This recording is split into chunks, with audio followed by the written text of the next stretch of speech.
Hey, Chicago, what do you say? It's the CHGO Cubs Podcast presented by DraftKings, America's top-rated sportsbook. Download the app, use the promo code CHGO when you sign up. Luke Stuckmeyer, Corey Friedman, Mr. Cody Del Mendo, #vibes, #vibe with us. Ryan Herrera hopefully joining us from the ballpark after the final game of the homestand for the Cubs. They are not able to get the sweep, but they do take 2 out of 3 from Seattle and 2 out of 3 from the Rangers. So 2 series wins on the homestand, but they lose the finale to Seattle 5-2, the final. And after they score 14 runs on 18 hits in their big comeback last night, we talked about the old momentum thing earlier in the week. Cody, like, does it exist? Does it not exist? Here's one of the examples where you say, well, no, it doesn't exist because they couldn't get any hits hardly today. Yeah, tough day for the offense outside of Cody Bellinger. Miles Mastrobuoni, he got a hit today, and then in that big at bat in the 7th inning turned out to loom large. And honestly, not even his fault. Umpire missed a terrible call. He should have been on first base with a walk. I thought he put up a really good at bat there, but that is the way baseball goes. I will sit here and scream about robot umps as much as anyone, but. I can't remember a call that bad on a ball strike. Like, that was at least a baseball and a half out of the strike zone. Yeah. Again, it is what it is, and it's not the reason the Cubs lost. That was the moment that if they were going to make a comeback, they could have. They were down 3-1. They were right there. They had every chance to win this game. So on Sunday when they lost to the Rangers, 8-2, I was very annoyed because the defense wasn't good in that game. There was a lot to be annoyed about and worried about. In this game, Stroh was great. The defense was good, even without Swanson out there. Offense just didn't show up today, and sometimes you're going to have days like that. And, is what it is. You said Stroh was great. I'm going to save that for later. He was very good for the conditions. The over-under on DraftKings Sportsbook for this game was like 11. So Facts. I would have loved the sweep. Would have been immaculate vibes coming into postgame show if they won this game on top of all the news that's came out today that we're going to talk about later here in a little bit. But it would have been 24 hours of magical news for the Cubs, right? The comeback win, Dansby Swanson's injuries not serious. You get the Happ signing, which we'll talk about in a minute, and you could have had a series sweep. Well, and really 3 days with the Nico walk-off on Monday. It just would have been a brilliant week. But I think, to both of your points, it's frustrating in the last 2 series that they dropped the finale, so we kind of end the series on the worst note of the series. But you take 2 out of 3 from 2, I think playoff aspiration level teams. Obviously the Rangers were not good last year, but they... bring in DeGrom. They have playoff aspirations. They're a tough team. It's a good offense. He took 2 or 3 from them. Mariners come in, a good team last year, a lot of young talent as we saw in this series. You need to take 2 or 3. For this Cubs team, that is all you can ask. And even in this last one, this was a competitive loss. Nobody's patting them on the back. You don't get a participation trophy for losing today, but competitive loss. You took the series and you were in this game today. I think that's all you can ask for from this team. So it's been a good week or so for the Cubs for sure. Yeah, in this game specifically, the only things that leaves me, I guess, a little irked is how the hell is Nelson Velasquez not in the lineup after the night he had last night? And I'm someone who's a Miles Mastrobuoni supporter because I think he hits the ball very hard. And me as well. And just thank you, Joey. I think a lot of fans that are out on him are just not really paying attention. Sorry. But after a night that he had yesterday, to not put him back in the lineup and in right field today is very weird to me.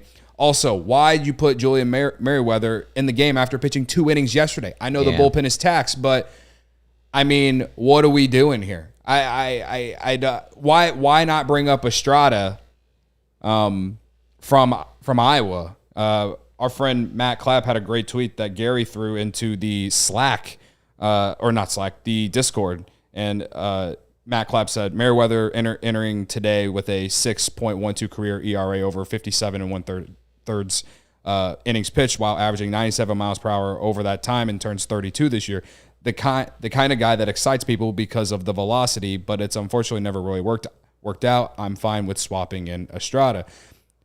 Considering how taxed the bullpen is, all I'm asking for was for them to bring someone up who was fresh. Yeah. I understand that there's an off day tomorrow and options and all this stuff. You have all the, like, there's these certain semantics behind it, but the fact that they didn't bring anyone up to help for the bullpen today is a big part of why they lost. Well, and I think it's one of the, I don't know if I want to say potential downsides, but just sort of a tough thing that David Ross and Tommy Hotovy have to think about when, we've talked about how great it is that guys like Adbert, ALLCITY, Keegan Thompson, et cetera, are able to go multiple innings.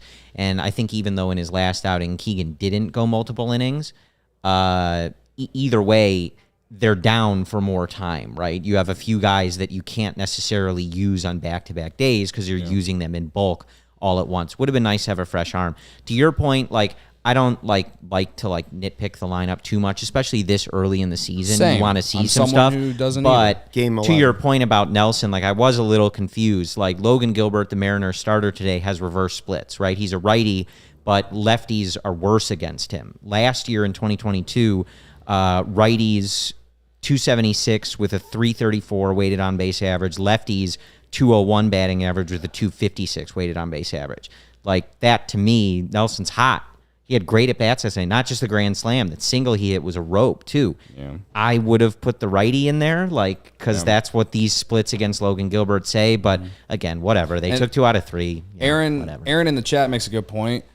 Here, Edwin Rios has 8 total at-bats so far. Why is he still on the roster if he's not going to play? Give me Suzuki/Morel from Iowa and send out Rios/Nelly. And in regards to Rios, what you just said makes a good point on why he wasn't in the lineup today, but also at the same time, we have not seen a lot of Rios. No, we haven't. And he clearly has power. He has one of the few home runs this team actually has.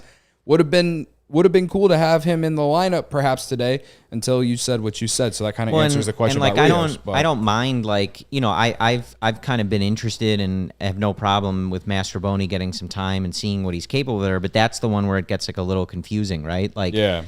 He hits left-handed. Gilbert's better against lefties. Why isn't that a start for Nelson? Especially on a day where without Dansby, you've got Madrigal hitting higher in the order. So you already have some of the kind of contact first, no power kind of guys. And on a day like today at Wrigley, I would like to see the guy that could maybe, as you saw last night, he's got the bat that can make the impact right in one swing. That's a good point, too, about Madrigal being second in the lineup today, too.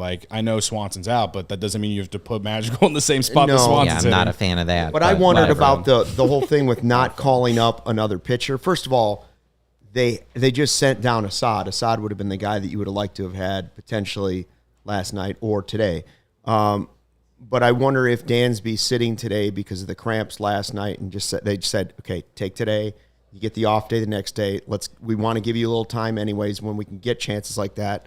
I wonder if him not playing today and needing to play Madrigal and shortening your bench that way led to that decision to let's just ride it out. But I agree with Niren was in our I think he was on Twitter responding to somebody saying, well, you got to find out if he can pitch in a back-to-back. I just don't know if I need him to pitch in a back-to-back when he pitched 2 innings last night. Yeah. If he was in an inning last night and you were trying to get him to go an inning or 2 today, I'd rather have it that way than the 2 and then the wind's blowing out and, hey, what do you have left to try and keep us in this game today? Right. But and that's a perfect world. I also I'm not even shitting on Julian Merriweather. He had 2 solid innings last night in a game that saw a lot of runs. Oh, agreed. I'm not even saying that he should be off the team. It was just probably a tough spot. Last night was probably his best performance as a Cub.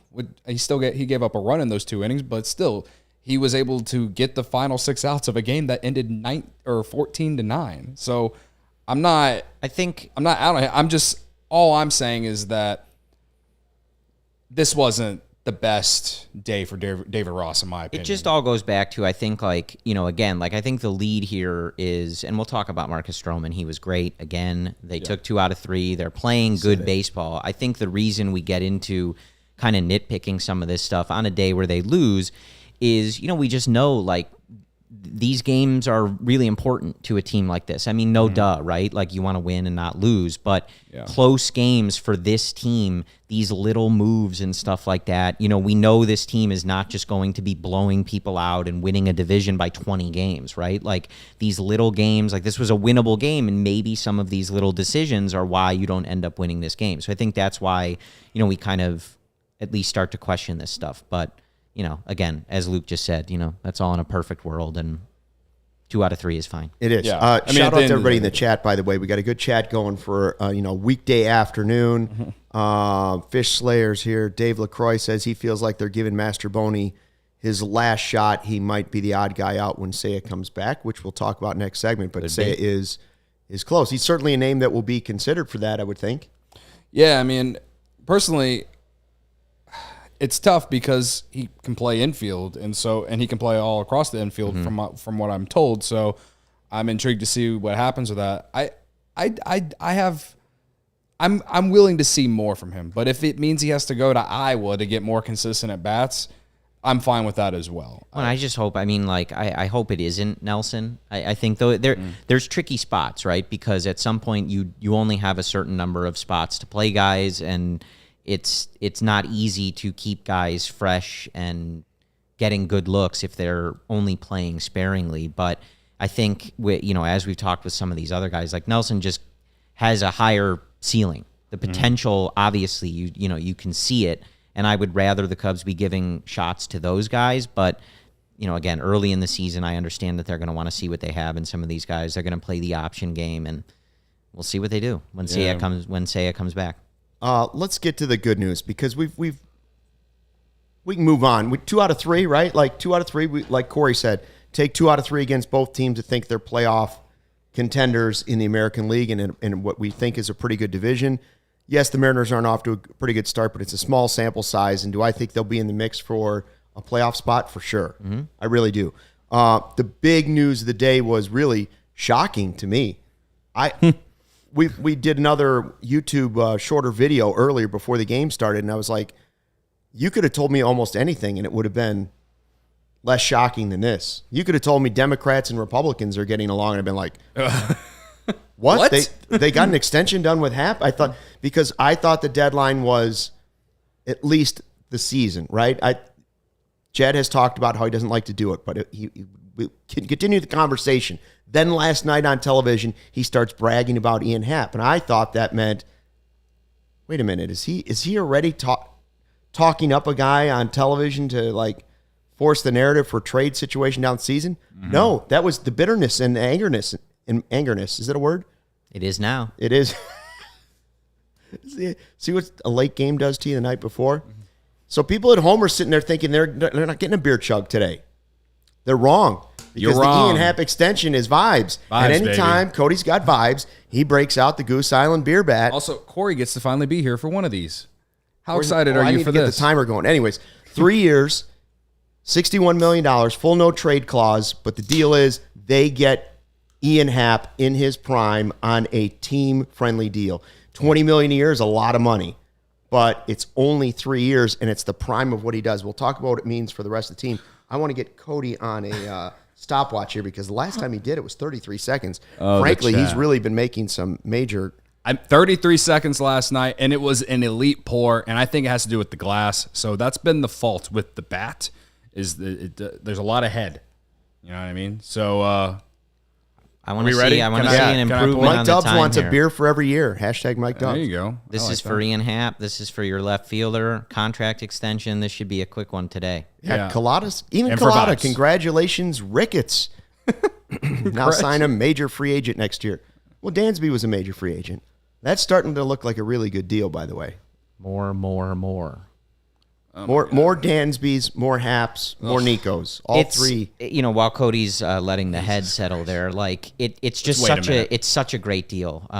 We talked about it in a little YouTube segment we did earlier. If you guys want to check that out on the CHGO Sports channel, but it's just such a great deal for the Cubs, and I'm glad that Ian Happ got paid. He deserves this. He's worked really hard to improve in literally every facet of the game and become a very complete player that you see today. He's got power. He sprays the ball all over the field. He can, hit the ball in those gaps. He's a great runner.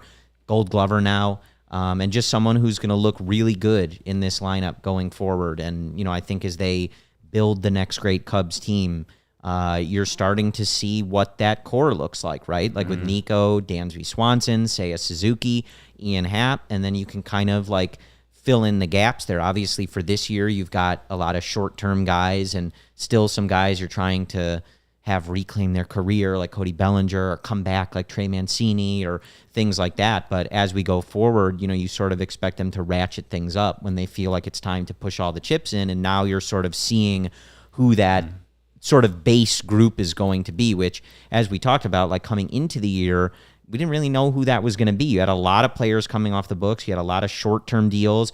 But coming into the season, you had questions like, how long is Nico Horner going to be here? How long is Ian Happ going to be here? And you've answered, Jed Hoyer has answered a lot of those questions so His far. grade has gone up to an A if this counts as the offseason, which it should, because it's still a deal that's being made for the future. I had him as like a B+, and I said the only way he'd get up to an A- if he got an extension done. Well, then he got Nico done, and now that he got Happ, so he got those three. Yes, we're looking at that as part of the core. I don't know if it will be part of the veteran core. Yeah. These three guys, you're looking at a veteran core. You're another wave's coming in. This expected next great Cubs team that they're trying to build will be different than the last one. Those were all young players at one time, and they added some veterans from the side. They're developing their own veterans and adding Swanson from the outside, and then they're hoping the next wave comes in. But the mix will be added in different phases differently than it was the first time around, if that makes sense. Yeah. See, my whole thing on why I'm happy about this is, no pun intended, is it's a 3-year extension. So he'll be like 32 whenever his prime. It's done. Yeah, so he'll still probably be in his prime. And the thing is like we've talked about before, and why a lot of people are like, I don't know if they should extend him or not. Even I was kind of like, I keep going back and forth. I kept going back and forth on it the last 5 months because they have all these outfield prospects, and he gave us a really consistent season, the first one really in his career. But the way he's played to start this year, and you can tell that he is someone who's well respected within the organization and the clubhouse and all that stuff, everything that Corey just said. For 3 years, $61 million, right? Sign me up. I love that it's shorter and it doesn't completely derail some of these outfield guys. And again, you're not going to keep all these outfield guys. All this does now is it allows the Cubs to be a little bit more flexible on making a trade or something like that to bring in an impact player. Will it be a impact number 1 starter? Will it be a third baseman, to play more consistently, a more elite one? I don't know. All I'm saying is that this extension makes that known that is possible. And let's be real, we know the Cubs, even with these prospects that are going to come up, and we're going to see some of them throughout the year, we still know that they're probably 1 or 2 major impact players away from being a real World Series contender. If somehow you're fortunate enough to have PCA, Canario, Alcantara, all these guys in the outfield develop into young stars quickly, right? Mm-hmm. Like we think PCA's close. Brendan Davis, okay? 4 guys. If you're talking about those guys and you say they could develop into the great stars, and now you've got Seiya in right and you've got Happ in left and you've blocked them. That, like Cody is saying, that is not true because of the length of the deals. It's also not true because while Happ has the no trade clause, he could also be moved to DH. If for some reason these guys are so good that they force Ian Happ, an all-star Gold Glover, out of his position, you still can play him at DH. You still could play him as your 4th outfielder. You still could try to talk him into a trade if it was to the right team, if he wanted to. Seiya, the same story. Seiya could play DH. Seiya could be moved over. You're trying to build an organization that has, what did I say last year? Get better players in here. Right. Yeah. You need, forget where they're playing at right now. Add better players. And that's what they've done. You worry about the other stuff later. You're right. Maybe you don't. Dream World, Shohei Ohtani's available, and you need to get some key pieces out there. Yeah, they might want some of those outfielders. Right. And then now you feel better about trading some of those outfield prospects because why? You've got guys that are under reasonable contracts in left field and right field. And you still have some other guys too. And you're just you have hoping another, you trade the and right you have another ones. wave. You have another wave coming. Well, Yeah, and as I said in the discussion we had earlier, like if all these guys hit and you're trying to figure out where to play everybody, that's exactly the problem you want to have. That's the world I want to live in, where Jed Hoyer has to decide which great players have to play where, right? Like what a wonderful problem. But I think it was Bears fan man in the chat earlier asked about 3-year deals and if that only allows for like one championship window with a particular group, or how, because they're all, some of these are short, right? Dansby's is longer, but Nico and Ian kind of on that similar timeline. And I think it really just allows for flexibility, right? You can always renegotiate with these guys if you want to keep them longer and you want to extend that window or however you want to look at that. But I think when you look at kind of the whole point of this, not a rebuild, right, this time around, was to end up in a situation more similar to the Dodgers, where if you have a player that breaks out and wants to hit free agency, you can either decide to keep him or you look in your own organization and just replace it. Yes. Right? So that's the flexibility that this gives, is that if you end up in a scenario where you're reaching the end of Ian Happ's now new 3-year extension that starts next year, you can decide to keep him at when he's 32 or 33 hitting free agency, or you say, you know what, now it's Alexander Canario's time, PCA's time. PCA will be up and an all-star before that, but you guys know what I mean, right? MVP. Like, you meant MVP? Yes. Okay. You can. Absolutely. It just gives you flexibility, as you said. As many good players in the organization and extended as possible. I hope that we have Ryan in soon, but because we're talking about Happ, I want to read this quote that Ryan just put on Twitter. First, point out that Nathan, Doug, and Richter have all agreed with me. At Ryan _A_ Herrera on Twitter. He said, why did Ian Happ want to continue negotiations with the Cubs into the season? Ian Happ said, quote, "It's the place I've always wanted to be. I've been pretty clear about that for a long time. I think the fact that I have wanted to wear this uniform for as long as I possibly can made it pretty easy." Very cool. Love it. / Awesome. team discount. Hell yeah. Hometown discount. Super chat, 1999 from, is it Luco? Military member, been keeping up with the Cubs through your podcast for the past 2 seasons. Finally able to be a diehard and join the chat. Hey, Appreciate man, you, thank Luco. you. Appreciate in you, every Luco. way, shape, or form. We appreciate Thank you for your service. All right. How about a beer back chug for Ian Happ and Luco? Yeah? Yeah, a double chug. Let's go. Cheers. All right, here we For go. vibes. And This is for hashtag Ian Happ and vibe with us. And Luco. Okay. And he's on the clock. The time starts. Beer to lips, is Gary that how said it I works? forgot Owen Casey. Yeah, that's like another. So now we're talking 5 outfielders. Nelson Velasquez. Oh, my God. Christopher 6. Morel. 7. Build the pipeline. That's the whole point, right? So what are you looking at? You're looking at a position of looking or at me. positions of depth. Yeah, absolutely. That's where you trade from. It's similar to like you go back to like if you need to or coming want up to. on that first World Series run. I'm still going. They had all those shortstops, right? Yes. It works itself out. Yes. You know? Barb wants Jaeger bombs done too. And 38 seconds, a little off his normal pace, but it's been a big day and a lot of emotions. I think from moving forward, we're just going to have to, like, once we do the pour, we have to let it sit for... Settle a little bit. Yeah, settle for, like, That was better. a couple minutes. Yeah. Yeah. Because, like, half of it's always been Like head. the W. Anyway. Now the problem you'll see, Corey, is that now Cody will be belching the rest of the podcast, which is always great for the people on Spotify. I can't wait to read the Apple reviews and someone telling me to stop doing this. The best way to take in our experience is to be part of it in the YouTube chat live. So make sure you subscribe to the CHGO Sports YouTube page. I agree with Doug. And give it the here. likes, the thumbs up, 5-star reviews, all those things. Doug says there's just no way to properly chug a beer from that bat, Cody.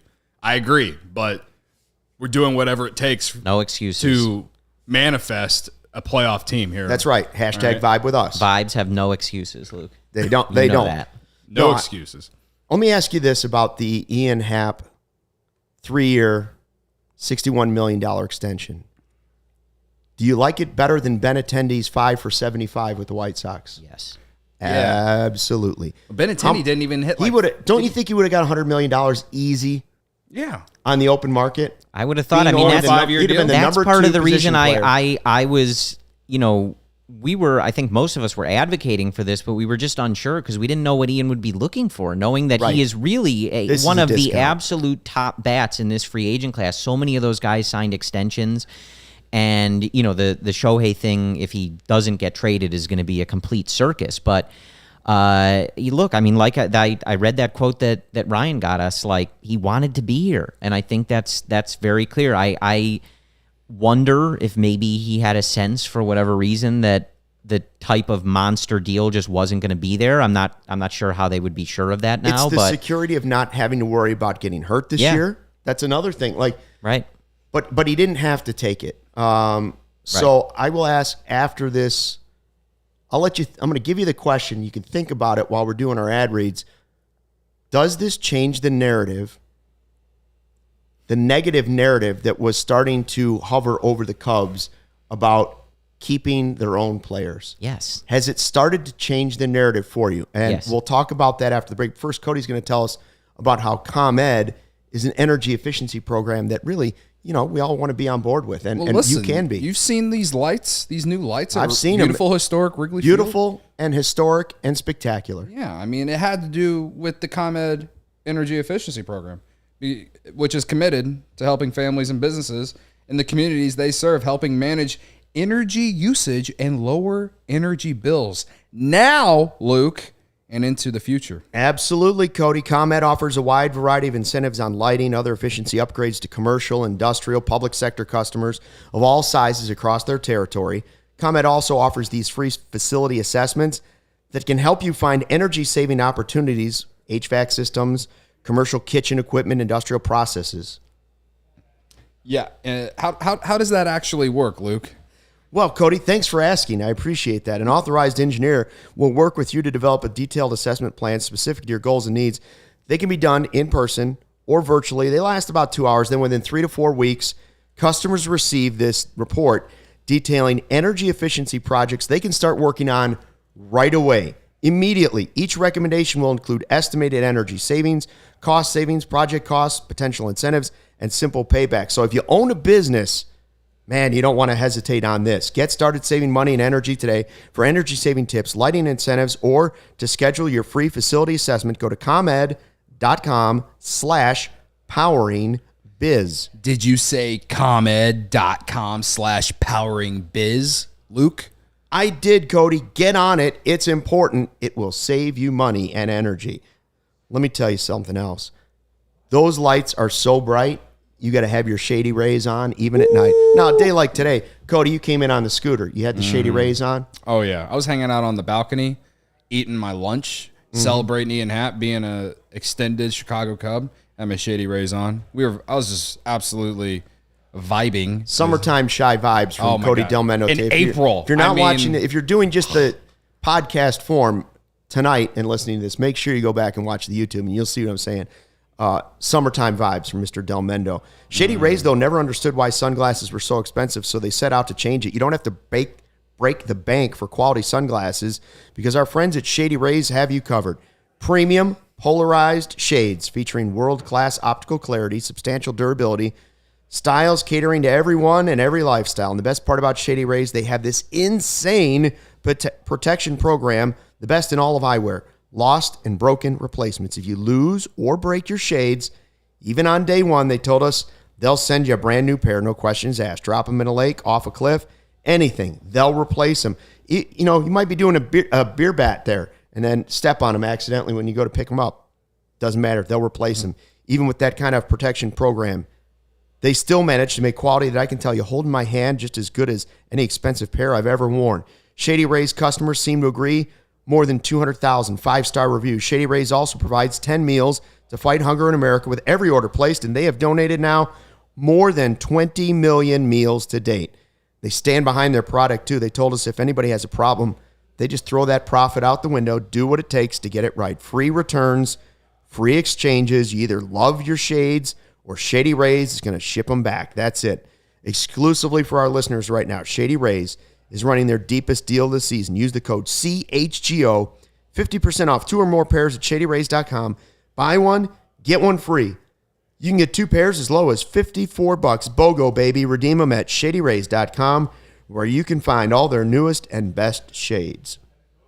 Cubs lose today, but they win off the field with the great deal for Ian Happ, 3 years, $61 million.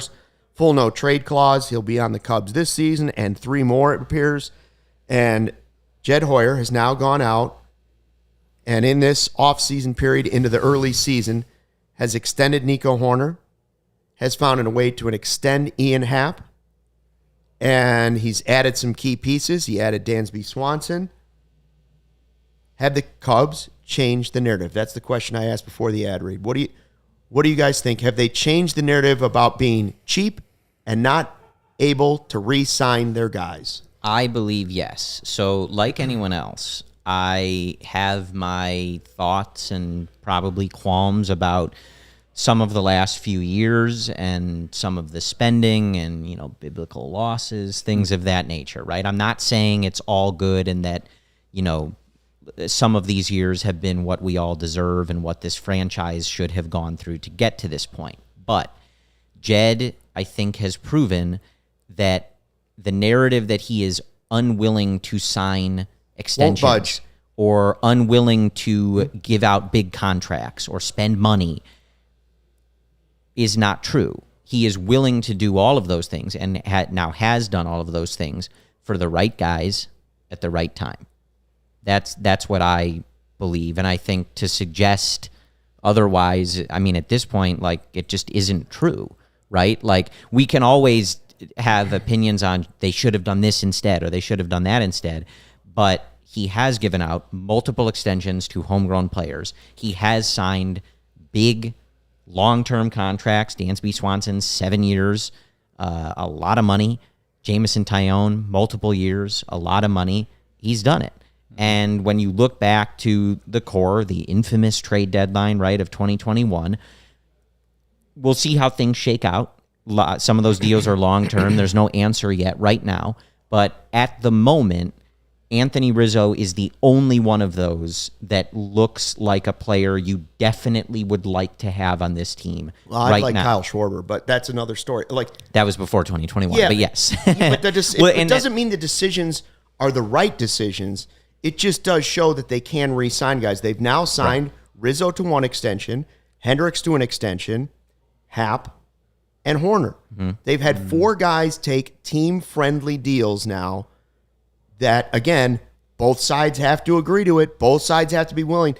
There's no question, David Bodie, if you want to say 5, but I'm serious. That was obviously they were giving him some security, and they were hoping he was going to be better than he's turned out to be, but sometimes they work out, sometimes they don't. Kyle Hendricks you got for an absolute bargain. Mm-hmm. Now you hope you get the same thing. You're getting prime Happ, prime Hoerner. You got prime Hendricks. And so those have shown yes. Who was it in the chat? Somebody said yes and no. And I was just going to say that, I think on Schwarb's, right? That's an example of, that was a mistake. That was a cheap, money-motivated move. And that sucks. And we can still criticize them for that. Mm-hmm. But that doesn't mean that all of this narrative is true, right? As they build forward, they are doing now the things we want to see them do. They're spending money. They're extending guys. A lot of things can be true at once, mm-hmm. right? But this overarching narrative to your original question, that they don't spend any money, they're unwilling to extend, they've flipped the script on that. It doesn't mean that the narrative was wrong before. It just means that they've started to change the script. We can sit here and argue whether or not it was wrong before. Yeah. Because maybe Bryant and Rizzo and Javi and Wilson were asking for too much. That's another podcast. What I'm saying is they've started to change the narrative now. They've done 4 guys. They've done 2 in a row this year. They brought in Dansby. They did spend big money on a shortstop. No, they didn't spend Aaron Judge money. They spent $177 million. And the common theme in all of these players, hardworking, good clubhouse guys, good teammates, and willing to do whatever it takes, even if it means changing and adapting their playing style, or in Hoerner's position, his position on the field even. Yeah. So Hoerner went and changed from shortstop to second base. Happ is a guy that was willing to go down to he wasn't willing. He was told to go to the minors, had to work on it, wasn't happy about it, came back and has turned himself into a Gold Glove left fielder who is an all-star now, right? Hendricks is a guy who went about it and listened to anything they wanted to tell him about pitch lab, all those things. These are hardworking, good teammates that across the board, everybody in the clubhouse likes. So have they changed the narrative? Yes, they're starting to. Have they fully changed the narrative? No. They still, it's so wild, and it's so I honestly think this set of people I'm about to say, I honestly think you hang out in your mom or dad's basement and just hang out there and just are so pissed off about everything in the world. But the Cubs haven't given out a $300+ million contract, while all kinds of other teams have. And money in baseball is only skyrocketing. I mean, Shohei Ohtani is going to get a ton of money.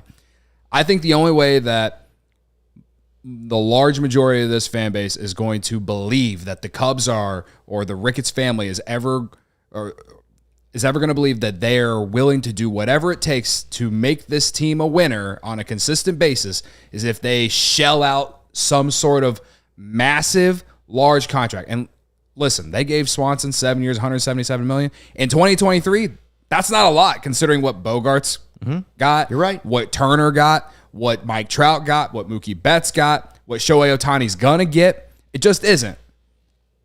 At the same time, Swanson has been way better than what we expected, and people said he was a consolation prize. Right. I think while all of what you guys said is true, and while I can still say that I like what the Cubs have done since Jed has taken over, the moves in free agency that he made, even going into last year, because you guys didn't mention Marcus Stroman, who's off to a great start this year. Seiya Suzuki, that when he is healthy, he's very, very good. No 10-year deals here, by the way. Right. He's made very solid free agent deals to this point to build this roster. I mean, in June of last year, my Twitter mentions were full of, oh, this is going to be a 5-year rebuild. Right. We're 6-5 right now. In the middle of April, we just extended Ian Happ and extended Nico Hoerner before the season. And this team doesn't look like a team that's in a rebuild right now. Certainly not for 5 years. Right. I think what Jed Hoyer has done since taking over, and considering when he took over, things were a mess when it came to not being able to extend players, but also the farm system was in shambles. And the dynasty or whatever didn't work out, and they had to get out of that. They had to stop putting Band-Aids on. That is what they did. They ripped the Band-Aid off at the deadline in 2021. It sucked. We're always going to remember it as one of the more sad days in Cubs fandom. No doubt. But again, people thought this rebuild was going to take 4 to 5 years. Actual people in my Twitter mentions last year telling me this. And we're sitting here right now at 6-5. And if you feel like that's still a thing, even this early in April, then again, I assume you're in your mom and dad's basement pissed off in your underwear, and that's it. So for me, yes, he has changed the narrative, but it's going to take a big, big deal for all of Cubs fans to believe that they are willing to go. I got killed. To do whatever it takes. To do whatever it takes to make this a World Series contender. That's basically Chicago, my take. What do you show him? I got killed for saying I had receipts. Cody's out here saying you're in your underwear in your mom's basement. Well, Nobody bats an eye. I just want to point out, my parents' basement was pretty nice. I would be when I was younger, it was pretty nice. I would hang out in there. I don't know. We had a lot of spiders in our basement. I also just want to add on to Cody's point, and just to I think from where Luke and I were saying, just to be clear, job's not finished. Right. No. This organization still needs to get to the point where they reflect what this fan base brings to them, their Forbes valuation, but that's what Jed is working towards, and that's why we get excited about this stuff, because they're doing the stuff that help, the building blocks that get us there. But the job's not finished, right? The job's not finished until this team looks like a perennial World Series contender, no questions asked, right? Right. But all of the stuff that Jed has been saying, he's now starting to back up. Mm-hmm. It's measuring up to what he has said this plan was, and the building blocks are starting to pile up at this point, right, for getting there to that next great Cubs team. Yeah. Joe in the chat pointed out that, Cody, it's not, they haven't signed a $300 million. They haven't signed a $200 million guy. But Fair. then Sean in the chat had a good comment. He said, first of all, he says they're going to offer way more than $300 million for Shohei Ohtani. He believes they're in on it because they were in on him the first time.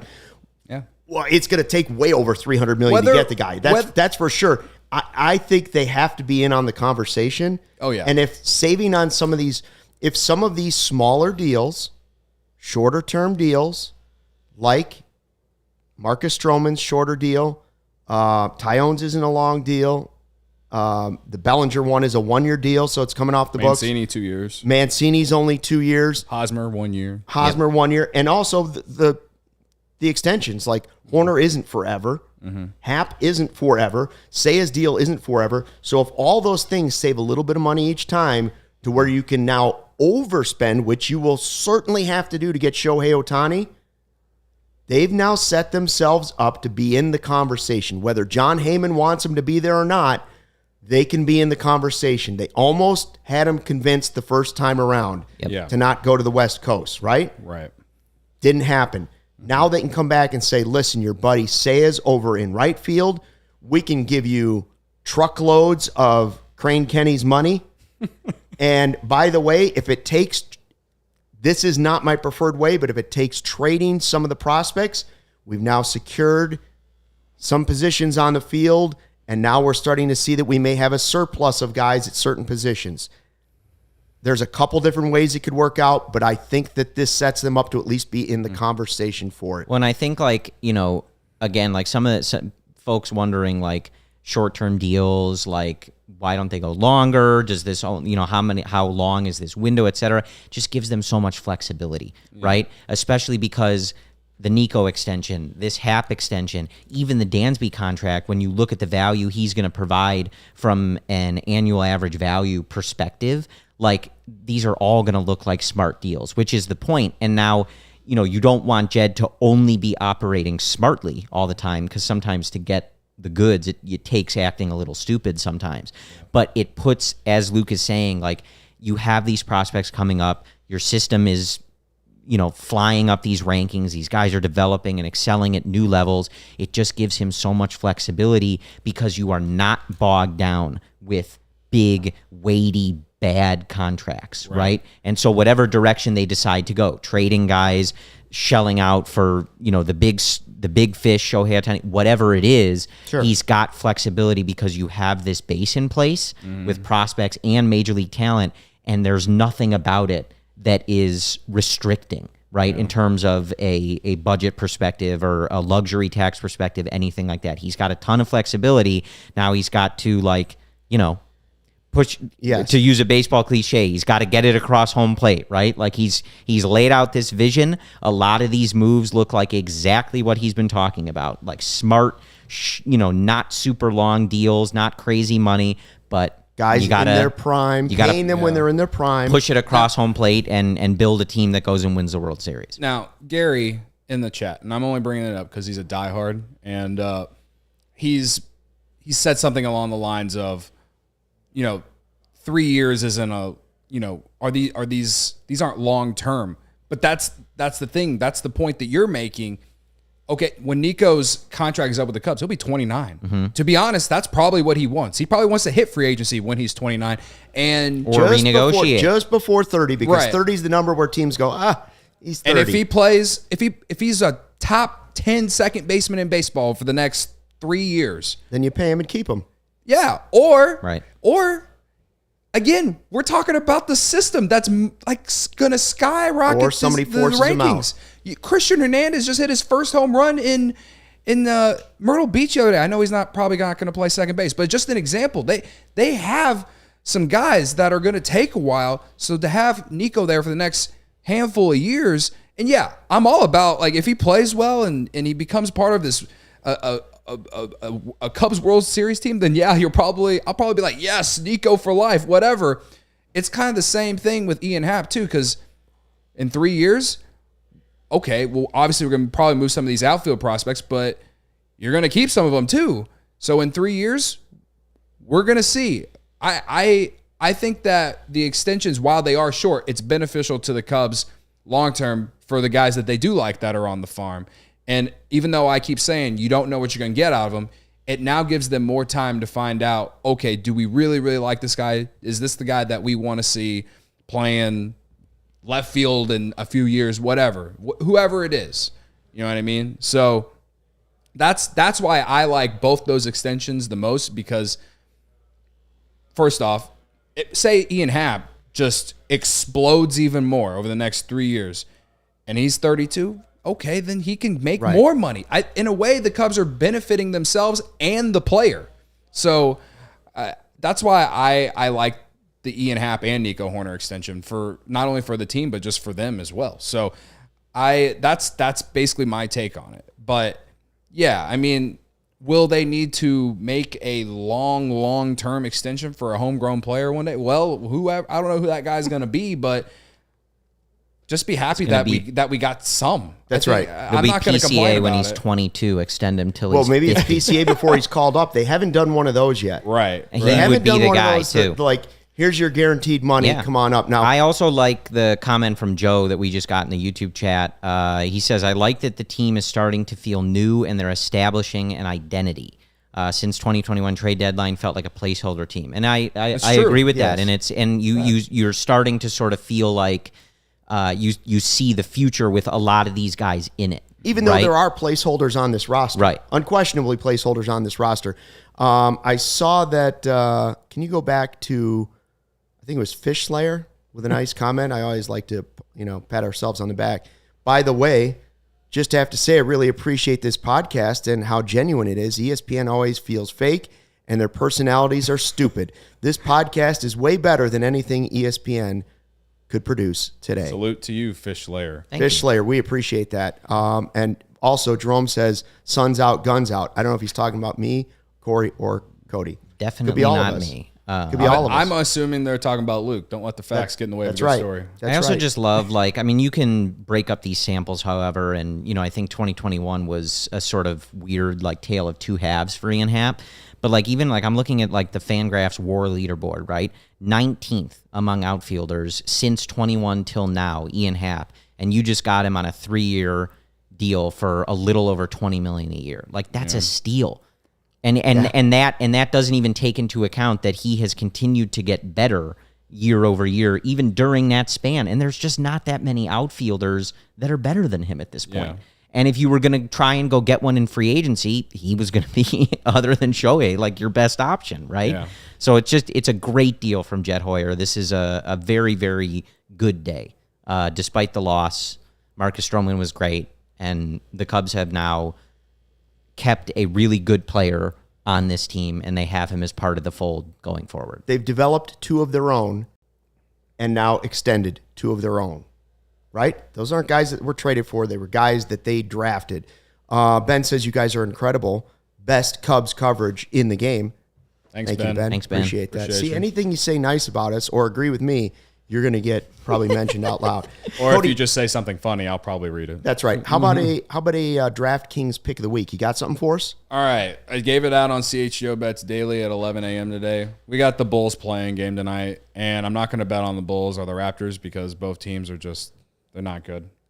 So on DraftKings Sportsbook, you can get a no-sweat same-game parlay promo where you can put up to $10 down, and if it doesn't hit, you get your money back. Nice. So tonight we're rolling a 4-leg parlay at plus 260. Nikola Vucevic double-double, Zach LaVine 20-plus points, Gary Trent 2+ three-pointers, and over 5.5 assists for Fred VanVleet. Again, comes out to plus 260. $10 wins you 36 altogether with your $10 back. So 26, but plus 10 once you get your $10 back. The only way to make this week more vibey after a winning homestand against two American League West teams with playoff aspirations, and then signing Nico Hoerner and then Happ, would be to make money on some betting. That's the only way to finish They hit it off. parlay hit today. We've done beer chugs, beer bats, you name it. We got summer weather. The only thing left is winning money on DraftKings now. Yep. Or And maybe Luke will come in here in shorts one day. I've never seen Luke If they sign Shohei. That's debatable. in December. Corey and I will wear shorts on the same day, and we will wear chicken outfits for our chicken legs, right? Am I wrong? Chicken legs, you got chicken legs? I got chicken legs. Nobody needs to see my legs. They're so white. My legs are so white that you can't even see them. They're like opaque. Yeah. I'm so committed right- to you see Stucky right through Nation that I have the same build as you. I Don't just do it, can't- Luke. That's how I committed I can't am. wear Do it. jeans in this heat, bro. I just can't do it. So Okay. Hey, so all those things are going right. Make sure you now also get fitted out in the best sports gear around. Hoodies, shoes, signs, bobbleheads, everything in between. It is FOCO. Spring and baseball season, they've got Aloha shirts, straw hats, polos, bags, everything you need for a game. They've even got hoodies in case you hit one of those games where the temperature drops 35 degrees between the 4th inning and the 5th inning. It happens. Everybody knows it does. We have set decorations out on set A. They've got a new Hayden Wesneski bobblehead they gave us. We've got a Clark the Cub bobblehead. They give us a lot of new cool stuff we'll be throwing out on the set. We appreciate that, so thank you to FOCO. And check out FOCO.com and click the link in the description below. For all non-presale items, use the promo code CHGO for 10% off. They've got a lot of cool stuff there. But like the Wesneski bobblehead, where else are you going to get that right now? It's unique. yeah. They've got some unique Is it- stuff. is They're it not time? just they're not marching out the same stuff everybody else has. Is it time? Hawaiian Herrera. Ooh. We got one more ad read. Oh, jump the gun. Game time. Woo. Please don't win tonight, Bulls, by the way. Well, if you want to, no, the Bulls game is in Toronto, isn't it? Yeah. Well, if you're in Toronto and you happen to be watching the show, you get on Game Time to go to the game, or And root for Toronto so the Bulls have at least a 1% chance of a top 10. perhaps, or I know Cubs fans are nationwide. Are you in LA? If you're in LA and you're watching the show, go to the Cubs game on Friday. Say Suzuki's supposed to be back. Go on Game Time, get your tickets, because Game Time is the hottest new ticketing site that makes it easier than ever to score the best deals on tickets to sports, concerts, and shows. Ever dreamed of sitting in a seat you never thought you could? 50-yard line, courtside, behind home plate. Corey's seats, for example, they're great. Floor seats at a concert. It's possible with the Game Time app. The biggest last-minute price drops can be found on the seats you thought you could never buy. You won't find a better deal this season on Cubs tickets. I mean, for real, you go on Game Time and you can just see all the different prices.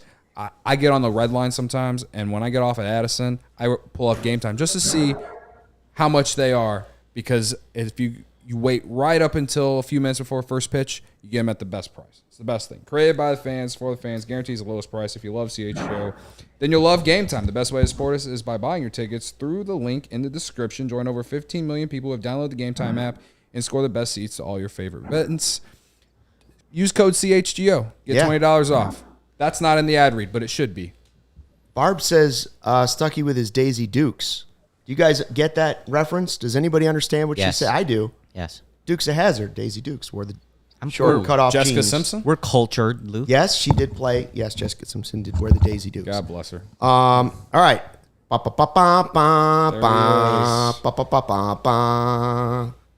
See, Hawaiian he Herrera. gets his own I just- graphic. Aloha to Ryan Herrera. I just sat in a box while waiting for that ad read. I just sat here. I could see myself just chilling.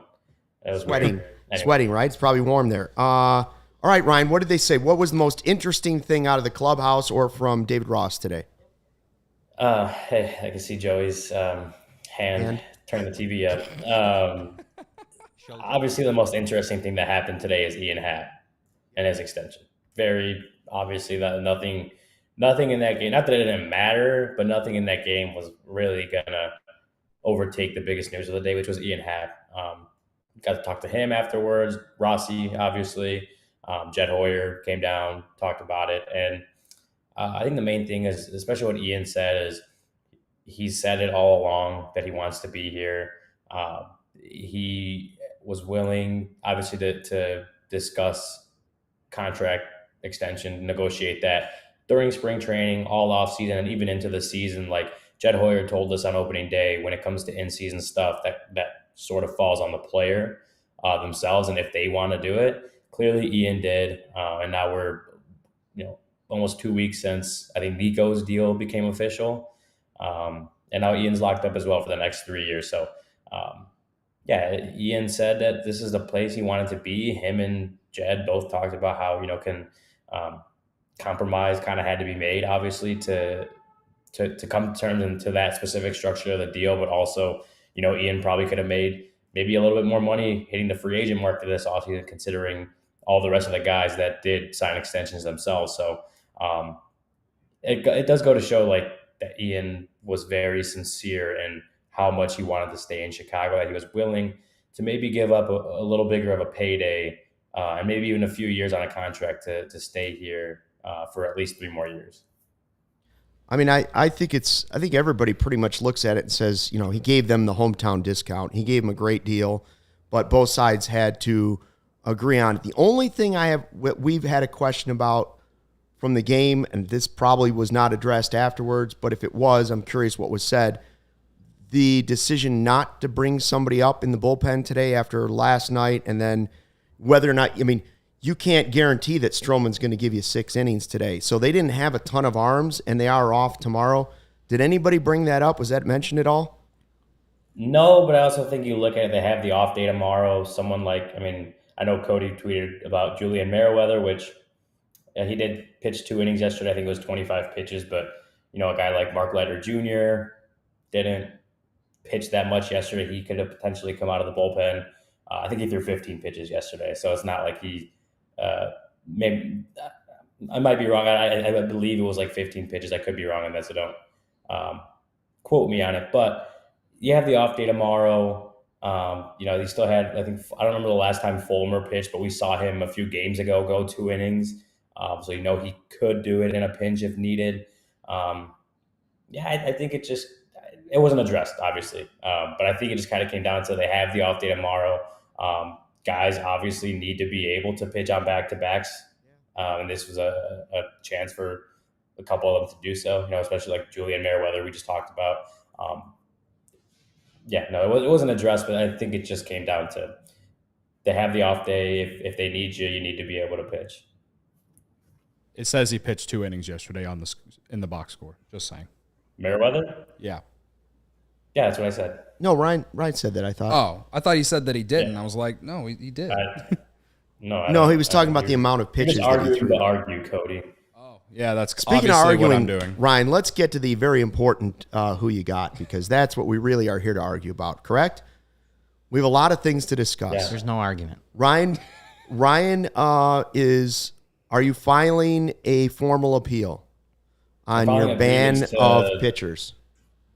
I'm filing a formal grievance, just overall formal grievance to the board of directors due to actions by Dictator Stuckey. I would like change it, considering it's self-appointed Dictator Stuckey, it doesn't hold that much weight anyway. But you're ruling with an iron fist when this is supposed to be a democracy. Can't let you take down CHGO Cubs, who you got like that. So I've already filed a grievance to the board of directors that includes Brendan and my parents. So, yes. Ryan's parents will be helping decide this. Corey said he wanted to weigh in. Was it a bomb performance enough from Wisniewski that Ryan should be banned from taking a pitcher, as the rules say? If a pitcher bombs, you're not allowed to take a pitcher for 2 weeks. Currently, Cody and I and the unanimous chat yesterday, except for one guy. Not unanimous. Say not unanimous. 99 out of 100. All said bomb. As much as we love Wisniewski, it's the 26th before he can take another pitcher. Do you have a thought on that? As someone who was in the stands at beautiful historic Wrigley Field for said performance, yes. Okay, so now there's Sorry, one more. Ryan. Now Jared and Brendan will be allowed to comment. You were eating the hot dog. You were distracted by your hot dog, Corey. Brendan and Jared will be able to. That's fair. Brendan and Jared will be able to chime in on this in the next 24 hours, and then maybe the appeal will lower the decision. Maybe we'll stick with what we have. I don't know if 24 hours is enough time for Brendan to write a code and run the data. You're going to have to give him more time. What was wrong with the performance. That. So today's picks were Corey with Bellinger, 2 for 3, a home run, 2 RBI, and a strikeout. Cody with Madrigal, 1 for 4. Joey with Master Boney, 1 for 3. Congratulations to Joey. Thank you. Ryan had Ian Happ, 0 for 4, strikeout, but signs an extension. I had Marcus Stroman, 6 innings, 2 runs, 2 earned runs, Put signs in extent. 6 strikeouts, 2 walks, but he was the losing pitcher.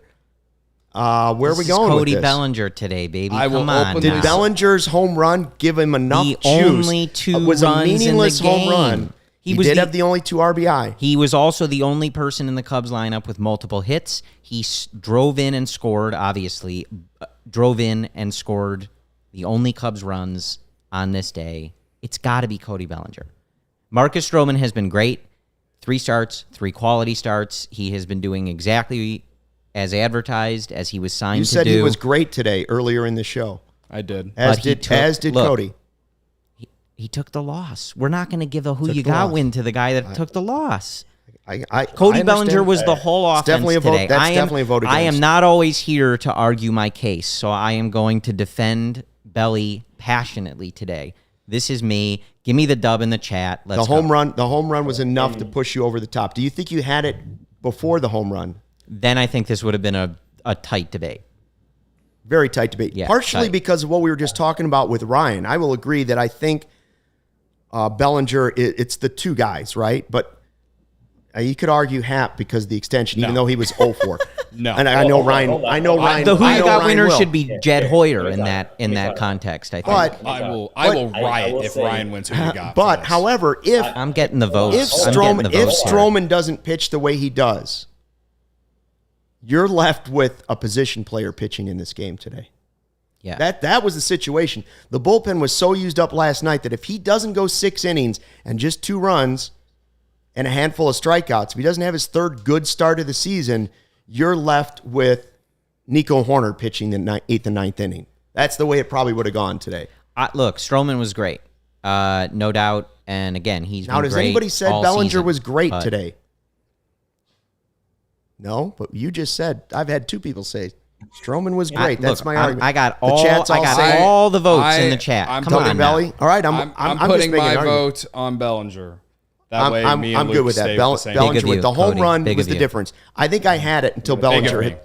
Bellinger hit the home run. I'll agree that's probably the deciding factor. I think it was Stroman until the meaningless home run.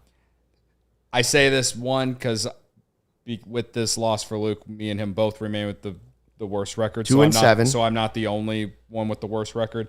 And also, Ryan takes a 2 loss. and 7. So Ryan Well, goes and to I- 4 and 5. Corey goes to 4 and 5. 4 and 5, and Cody and I both 2 and I'm 7. hot. Joey, I don't know his I- record, but it's not I good. do. Lock I ends do at the just want to top. say. Don't let me get hot. One, there was a comment from Justin and Doug in the chat about enjoying the podcast and finding us. So we appreciate those a lot.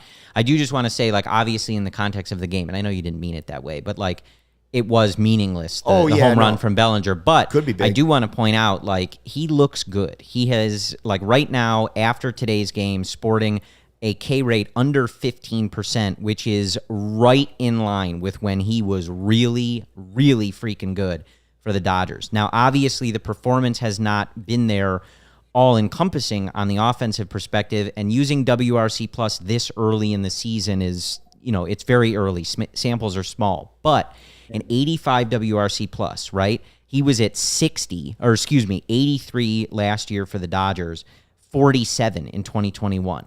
The point being, and we talked about this, he is so good in center field. He is so good on the bases that if he is even hovering around being a league average hitter, that is a really, really valuable player. So that low K rate, hitting a bomb, he's got multiple bombs now. Those hits starting to fall a little bit. I'm not telling you, like I know Cody would say, like buy that Bellinger stock. I don't know, right? I don't Stock up. Bellinger I don't stock trade up. that way, but It he was just meaningless looks, for this game. The home run was meaningless for the result of He this just game, looks but good. not meaningless Yeah. potentially for moving forward for Cody Bellinger. For the revenge series this weekend. For the goodness of the Cubs. right. that too. Oh yeah, the Yes. revenge series coming up. Ryan, one question for you back on Happ. I'm not sure who he said this to. The context wasn't given to me, but I'm seeing on Twitter that Anthony Rizzo was consulted by Ian Happ, and I know he talked to Jamison Tyone and kind of not convinced him, but said good things that led to Jamison come here. I'm just curious about that conversation with Happ, and just obviously other than him loving here. Anything else that kind of just played into this decision for Ian? Yeah, I don't think Rizzo needed to do much convincing to get Happ to want to sign an extension in Chicago, but it was more of like, Rizzo's a really good friend of Happ's. He's been through the process, of course, with this, with Jed Hoyer at the helm and most of this front office. I think it was more of just leaning on Rizzo, getting some advice, understanding the process, and understanding that obviously things don't work out for some people, but not everyone's path is the same. Again, I don't think Anthony Rizzo had to convince Happ to want to sign an extension, but it was just another voice of someone who's been through it in his, pretty much his same situation at one point in time, and who knows, I would say who knows why it didn't work out for him, and can at least provide some advice for how Ian can go about it 2 years later. Make sure you sign up to be a diehard so you can read all of Ryan's stuff. He's doing great work out at Wrigley Field. Are you going to be in here tomorrow? Because we are doing a podcast, 120 off-day podcast. So just because the Cubs are off doesn't mean we're off. We'll be back here. So hopefully everybody in the chat will join us as well. Thanks to everybody in the chat. Thanks to Corey for coming in. And thanks for checking out the CHGO Cubs podcast presented by DraftKings, America's top-rated sportsbook. Download the app. Use the promo code CHGO when you sign up. And don't forget, until tomorrow at 1:20, light the W.